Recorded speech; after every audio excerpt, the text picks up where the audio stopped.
growing up can be a little bit scary and weird. We will begin to explore these changing bodies of yours. It's gonna be lit. When you started writing the script, what was your relationship like with the internet and social media, and when you were writing sort of something that has a lot of anxiety and tension and can be unnerving at times? Yeah, I struggle with anxiety personally, and I don't think it's caused by the internet, but it's not necessarily helped by the internet. And I was just interested in the way the internet sort of interfaced with the way I was feeling.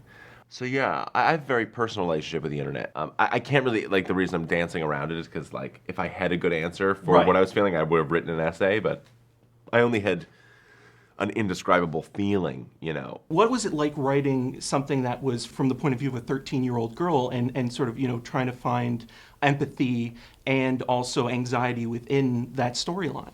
It just made sense to me right away. I definitely didn't set out to make a story about a 13-year-old girl. Like, that was not the intention. I was just trying to write a bunch of things to try to express what I was feeling. And when I stumbled on her, it was like, oh, this is work. Oh, this feels totally right. This feels alive and urgent and important. And it being someone that wasn't me forced me to not be able to project my own experience onto it, which was very, very helpful. Because a lot of movies in this space about young people can kind of feel nostalgic and remembered, which is cool. I'm fine with those movies.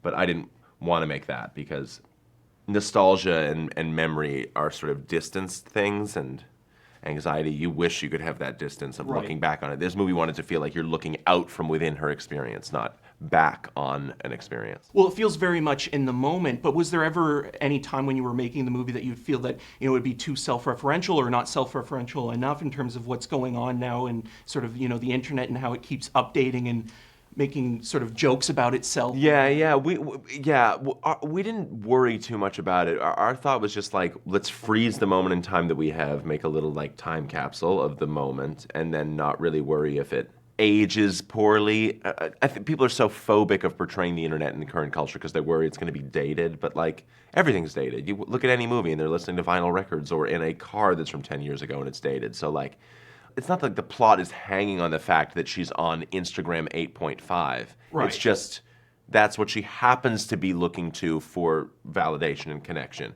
And hopefully, in 10 years when we're on different devices or different apps, you'll still understand it, because the point of the portrayal of this thing is the emotion behind it, not the fact that you know exactly what Snapchat is.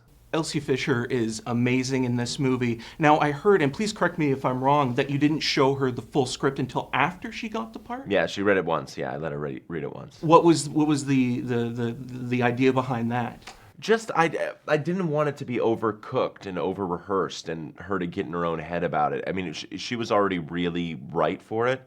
I mean, I was very explicit about what was in the script and had her read it and her father read it just so they could like sign off on the content. But I wanted it to feel spontaneous, and so I would only give her the scenes. She didn't know what she was shooting every day. I would just give her the material for the day when she showed up. Would you ever consider revisiting the character of Kayla 10 years down the line or 20 years down the line and see the way that the internet's maybe affected her now, or just where she is as a person? Yeah, I would do 12th grade. I would just have to let her live her life a little bit more. I'd want to give her some distance to live her life and then check back in on her. One more week of 8th grade, huh? I said one more week of 8th grade, right? Yeah. That's crazy. Yeah, huh?